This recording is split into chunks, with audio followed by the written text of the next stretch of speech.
ராஜேஸ்வரி, திருச்சி மாநகரின் வெனிஸ் தெருவைச் சேர்ந்த ஹரிகரன் என்பவர் சத்திரம் பேருந்து நிலையம் அருகே ஏலியன் டாட்டோ என்கிற பெயரில் உடலில் டாட்டோ வரையும் கடை நடத்தி வந்துள்ளார்.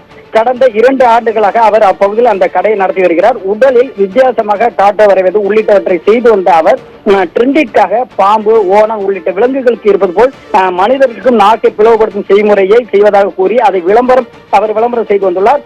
மேலும் அவர் தன்னுடைய நாக்கு பிளவுபடுத்தி அதனை தன்னுடைய இன்ஸ்டாகிராம் பக்கத்தில் பதிவிட்டு வந்துள்ளார். அதனை பார்த்த சிலர் அவரிடம் சென்று தங்களுக்கான நாக்கை பிளவுபடுத்தி கொண்டுள்ளனர். அந்த வீடியோவையும் இன்ஸ்டாகிராம் பக்கத்தில் பதிவிட்டு வந்துள்ளார். உலக நாடுகள் பலவற்றில் இந்த செய்முறை ட்ரெண்டிற்காக பலர் செய்து வந்த நிலையில் திருச்சியில் அதை செய்வதாக ஹரிகரன் விளம்பரம் செய்து வந்துள்ளார்.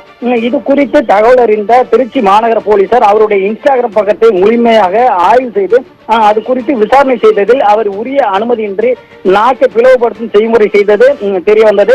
அதனை அடுத்து ஹரிகரனையும் அவர் கடையில் பணியாற்றிய ஜெயராம் என்பவரை திருச்சி மாநகர கோட்டை போலீசார் கைது செய்து விசாரணை நடத்தி வருகின்றனர். மேலும் போலீசார் கொடுத்த தகவலின் அடிப்படையில் உரிய அனுமதியின்றி செயல்பட்ட அவருடைய டாட்டோ கடைக்கு மாநகராட்சியில் சீல் வைத்தனர்.